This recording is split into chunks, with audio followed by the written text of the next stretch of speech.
Abbas Nazari was just 7 years old when he found himself on a boat in the middle of the ocean fleeing Afghanistan. Talking about it even right now gives me goosebumps because all you see is the danger and the darkness around you. He found himself in New Zealand, a country he'd never even heard of, starting life as a refugee. We arrived with literally nothing. So we might as well have just been aliens from another planet, just popped down here in a state house in Upper Rickett in Christchurch. This isn't just a story about resilience, it's a story about the power of connection. They didn't care that we had an accent or that my mum might wear a headscarf, but very quickly, from day one, we were embraced. Abbas's story really is about gratitude. It's about looking for reasons to be optimistic, even when things are tough. The word refugee is one that gives me incredible strength. It gives me great pride and confidence in who I am. That's empowering. That is really, really empowering. Afghanistan is a country that most Kiwis have never been to. We've only really seen it through the news. What was it like growing up there? You know, when I think about my childhood growing up in Afghanistan, it is, it's really romantic. I don't know, I have a really romanticized version of growing up in my little village. If you think of the South Island of New Zealand, like the Mackenzie country, Central Otago, it's like that. Wow. Really kind of hot, dry summers, blistering cold winters. I remember many winters, there'd be snow, there'd be, the little creek that ran down the middle of this valley would be frozen over. So it was experienced all 4 seasons, which is so funny because most people think of Afghanistan, right? They think of just, classic Middle East, Saharan desert style. But where we were from was pretty awesome. Why did your family have to leave? Throughout the 90s, when Afghanistan was in the middle of a civil war and the Taliban emerged and suddenly we're thrust into a new chapter in Afghanistan, you start to see a lot of Afghans flee and become refugees, sadly. Some within their own country, internally displaced, and others who were forced to flee elsewhere. And we knew that perhaps the violence and conflict that was gripping the major cities with Taliban rule would eventually come to our village too. I always try to understand my story through my mum and dad's shoes, because I was a little kid at the time when we had to flee. And I guess mum and dad, they're trying to make the very best decisions they can for all their children. And they thought that, okay, if we can't live a life safely here in Afghanistan, then perhaps elsewhere, wherever that might be. Keep in mind there's no plan, but just somewhere else might be the best place. How did you escape? Where we were located was very isolated. There's no highways or anything like that. So is in the back of a truck that my dad had planned, and he had some connections there. And mostly I'm under the cover of nightfall, traveling across these back roads, trying to stay away from the main areas that, lawlessness and banditry and all of that kind of prevailed.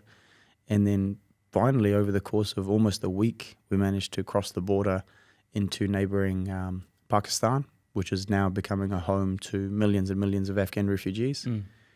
And then from there, you're going to figure out, where am I going to from here? As a young boy, were you scared? 100%. There were a few moments of our journey as a family that I remember well, and I knew at multiple points that, that our lives were in danger. Getting pulled over, being inspected by these, big men with guns. That's all you need to know as a young child, to know that, okay, our life is in danger here. You ended up on a boat. What did you think was going to happen? Very little of our journey was planned. It seemed like every next chapter was just being written as we were going. So after leaving our village, we ended up in Indonesia, and it seemed that the final destination was to get to Australia. Indonesia and Australia are disconnected by a large body of water known as the Indian Ocean. And so we had to cross this ocean to try and get to Australia. When we get on this boat, it was in the middle of the night. And, we'll kind of walk down this coastline, and they point out to this thing and they say, there it is, there's the boat that's going to take you to Australia. Pitch black, couldn't really make out how big it was or what condition it was in, or matter of fact, how many people were with us, because there's a lot of people, there's a lot of activity happening. And to this day, I don't know if there were some people who saw this thing and turned around. there's big arguments. There was a big brawl erupting about, I'm not getting on this thing, that how can I risk my life, this, that, and the other. And I'm sure there's some people who turned around. It's so hard to put myself in my parents' shoes because they've made it this far. The final stepping stone to potentially giving us a chance at a new life in Australia was to get on board this thing and hopefully it survives. So getting to that point, again, I look back on it and I just think, how the hell did we end up in this situation? But again, middle of the night, for whatever reason, managed to climb on board, and by the time the sun is up, this thing is out there in the open ocean. I always joke that, keep in mind, Afghanistan is a landlocked country, right? The largest body of water I'd ever seen was this little creek in our village. And now we're in the middle of the Indian Ocean, surrounded by nothing but the ever-ending expansive water, right? It was scary. It was absolutely probably one of the scariest things, just to kind of be on the side of this little fishing boat, look down, look around, look across, and that there's not much holding you from the end of it, What could you see and smell and taste in that environment? Man, that is probably, when I think about my journey, the most vivid memories I have are of those few days we spent on that boat. From pitch black darkness when we kind of climbed up in the middle of the night to get into this thing, to just the absolute horrid smell of just seasickness, the billowing smoke of the engine coming out from the engine room, and then every time, I love the beach now, right? I mean, I live in a very coastal city here in Wellington, but every time I go to the beach, I think of how seasick we were in my very first kind of ocean experience. Everyone, not just me, because of just not being used to that. The sea breeze, everyone just being incredibly unwell. And keep in mind, there's kids, there's women and children, there's a lot of kind of pretty vulnerable people on board this boat. And the sights and sounds, I mean, you look out and you're just surrounded by water, nothing. It's scary. Did you think you were going to die? The night of the storm, so 2 nights into our journey, our boat is caught in the middle of this kind of Pacific Indian Ocean swell. And every wave that kind of comes on top or just pushes the boat this way and that way, you think it'll be the last. Every wave that would hit the boat would just kind of almost capsize it, and everyone's just kind of being shifted this way and that way. And you can hear the creaking and the cracking of the beams. I remember so well, Dad took off his belt, looped it around one of the beams, creating a handhold, and then him holding on to us so that we wouldn't stray too far away from him. Just the sheer panic and pandemonium of people kind of crying and shouting at the top of their lungs because they knew they had absolutely no control over this. So we felt like we were in like a never-ending kind of blender of just bodies and human waste and luggage and freezing cold seawater just being dumped on top in complete darkness, right? In complete pitch black darkness. In the middle of all that, New Zealand comes to our rescue. And I remember when the news was delivered to us by the captain of the Tampa, the boat that had saved us. And I kid you not, I remember some guy at the back just, shouting out, "Who's New Zealand?" Like as if it was a person that had just come to the rescue. And so, we were told, this country, it's close to Australia. It's, they've accepted about 150 of you, and those of you in family units, you guys get top priority. That was a turning point in my life. When we heard the news, it was just instant relief. We didn't care who it was or what their motivations were or what kind of country it was. We just summarized that this country or this person has seen that we're in desperate need and they've offered to take us in. We'll take that. What were your impressions of New Zealand when you arrived here as a young boy? Oh man, I remember so well. So we were dropped off on Nauru, and then an Air New Zealand charter plane picked us up and then brought us to Mangere in South Auckland, where the refugee resettlement centre is. And our first impressions of it was flying over the clouds, coming in and just seeing greenery. That's it, like just seeing the amount of greenery that we have in New Zealand, and especially around Auckland as well, which was a stark contrast to kind of this, the mountains where I'm from, right? So just green, and I'm pretty sure it was a raining day that day that we arrived too. So green, wet, just like clean, glistening, right? It was a pretty damn good first impression for any country. And then we did our 6-week orientation at the Mangere Refugee Centre, and then we were resettled throughout the country. Most of us were resettled to Christchurch, and life for us began almost a year after we'd left our village in Christchurch, of all places. And man, that's my favourite part of the story about, living and growing up in Christchurch has been incredible.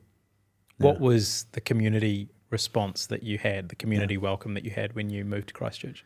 Yeah, this is something I'm super passionate about, because when we arrived to New Zealand, right, keep in mind, look at where we've come from, this little village in Afghanistan, and we were forced to flee and take on this freaking epic 9-month to a year-long journey, and we end up in Christchurch, of all places. Geographically, culturally, whatever, by any metric, there are no two places that are more polar opposite than my village in Afghanistan and Christchurch, New Zealand, right? So we might as well have just been aliens from another planet, just popped down here in a state house in Upper Rickett in Christchurch. And we arrived with literally nothing. Like, the clothes that we were wearing were the clothes that had been donated to us from the Salvation Army at Mangere. Didn't know the culture. I couldn't speak English. We learned our ABCs at the Mangere Refugee Centre, and then we enrolled in primary school in the ESOL program. Didn't know the kids down our street. Didn't know anything about this new community that we were in. But very quickly, from day one, we were embraced by everyone. The kids down our street, my classmates at Rickerton Primary School, our neighbours, the, very well-meaning and very generous folks who had seen an ad in the Christchurch Star, I believe, no longer operational, that I had asked for volunteers to donate or volunteer an hour of their time a week to help these families resettle. They picked us up from the airport. We didn't know who these people were. They picked us up from the airport, took us home to our state house on Ballantyne Ave. I'll never forget it, 23 Ballantyne Ave. And they showed us the bus timetable. They showed us how to use an ATM card. They showed us the local library and all that kind of stuff. So our reception was incredibly positive. These people gave us their time, their energy. They gave us, there was prepared food that was there on our first day. Like, what better welcome can you get than that? For people who've been through any kind of adversity or trauma or challenge, how important is that human connection? Oh, man. Oftentimes I feel like the most traumatic experiences are the ones where you feel most alone, when you feel like there's no one who understands your situation, or perhaps no one who you can lean on for support, because they don't know what you're going through or what kind of journey you've been on. And to be welcomed like that, and to be embraced by our classmates and our schoolmates and everyone around us, they didn't care that we had an accent or that my mum might wear a headscarf or what country we were in. They just cared that, hey, these guys are new, and we were embraced. And suddenly all of the differences, all of the moments of anxiety we might have had just kind of disappeared. And it made a huge, huge difference. Like, that is the human connection, the most powerful thing ever. You had been through a very traumatic experience getting to New Zealand. How did that affect you as a child when you were growing up? In high school, when we first started learning in social studies about refugees and asylum seekers and that, I would kind of cower away and not want to put my hand. I would kind of want to disappear, because I was like, man, I was one of those refugees, because oftentimes you think of refugees as victims, as helpless, as people that are just constantly in need. And that's pretty true. I mean, that was us, to be honest. You can't shy away from that. But as I've reflected on my own journey and read more stories about other refugees and other people who are forced to flee and restart their life elsewhere, it's done a complete 180, where it's not one of victimhood and being in constant need of help and support. It's actually one of incredible strength. I mean, think about what we've gone through, right? We were ripped out of the ground and thrown, tossed around the world, and then we were forced to reset and try and resettle somewhere else. And not only have we done that, but we've thrived in this new country. At first, I was not one to, take on the label of refugee, but now I find it a source of strength. And owning it. Yeah, and owning it. And I've just become a dad, and I've got this, beautiful little girl in my life now. I think when in time, I want to pass that on to her as well and say, look, this is where your family and this is where your grandparents came from, and passing that on as a source of strength. What role has gratitude played in your life? Gratitude, honestly, is probably one of the most powerful tools that anyone can put in their kind of toolkit of life, I guess. Because what it does is it empowers you. The difference between saying, man, today I have to do this, or I have to do that. Today I have to go pick up the kids, or I have to go to training, or I have to do this, versus today I get to do this. Today I get to go pick up my kids. Today I get to go to train today with my friends. Or, you do know what I mean? That's a great reframe. How massive is that? It's a big 180, and it's empowered you because now you're showing gratitude in how you operate. For me personally, I try and keep my life as simple as possible. It's mostly because I've become a dad in the last year, and I just said, look, for me to have a really great day or a great month or a great year, if I have 3 things going really well for me, then I've done well. And for me, number 1, that's making sure my family's all good. Number 2 is making sure that I have one hobby that I want to dedicate myself to. And then number 3 is just my own health and fitness, right? And if I can just do those things, then I know I can be the best person for myself as well as for the people around me. What role does fitness play in your mental health? And that's why there is a third pillar there. I'm a pretty active person. I own a couple of gyms in Wellington, and that is my both professional job, but also it's such a big part of who I am. Moving your body, moving or doing group fitness with other people, or it is scientifically proven to improve your mood. Like, we all know that. But having a healthy body then is a reflection of who you are as a person as well. If you can take care of yourself, it means that you can stay on top of all the other things. But gyms can also be an amazing place for community, right? And connecting with other people, getting a sense of belonging, becoming more confident. Is that what you see? 100%. You know, especially in group fitness gyms, the kind that I operate. I often think in life there are fewer and fewer opportunities to create genuine connection with people, right? You leave school and you lose touch with your schoolmates. You leave university and you lose touch with them. You then enter the working world. And now suddenly there's very few places to meet people, right? And so the gym has become that place.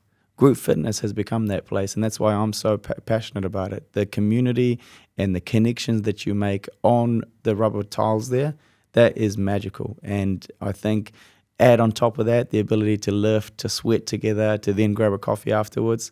That is a central part of so many of my members' routines that without it, I think a lot of them would be a little bit lost. You're running a business now. That's not easy. How do you manage the pressure of business and family life? I always ensure that that is just one part of my life, that I don't bring that home, especially now that we've got a young child to look after. So staying on top of it is so important, but also daily reminding yourself that it is only one pillar of my identity, that is not who I am 100% of the time. Do you think we tie too much of our identity 100%. up with our work? Yes, I think for sure too many people, my friends included, and I'm trying to extract myself out of that.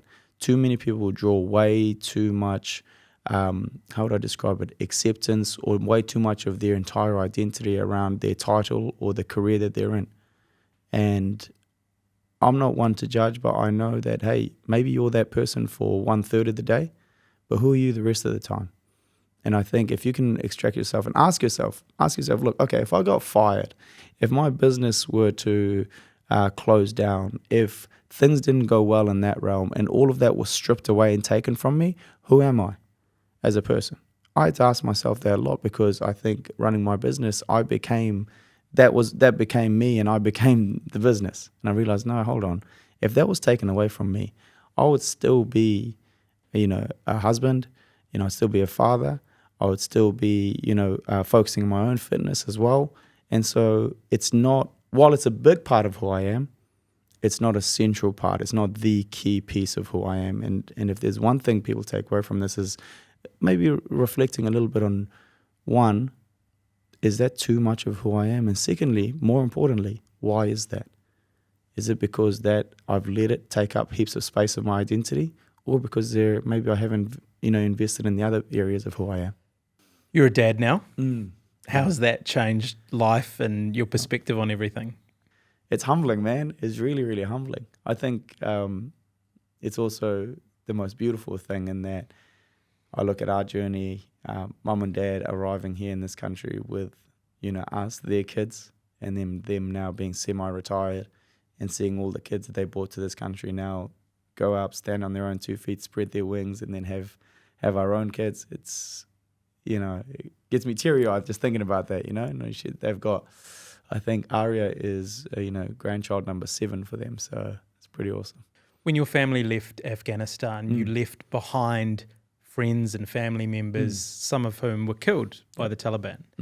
Did you ever feel a sense of survivor's guilt? Why did I escape? Why did I survive rather than them?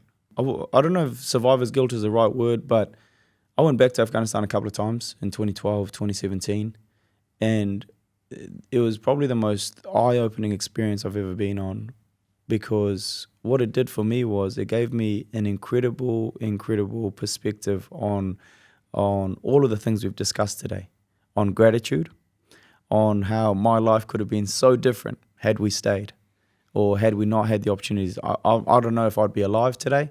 If I was alive, what would my prospects look like? Maybe I'd be laboring in the mines somewhere in Afghanistan. Maybe I might not have all of my limbs. Maybe I wouldn't be alive today. Maybe I might be in some foreign country laboring away to send money back home, right? So what it did for me was it gave me an enormous sense of gratitude.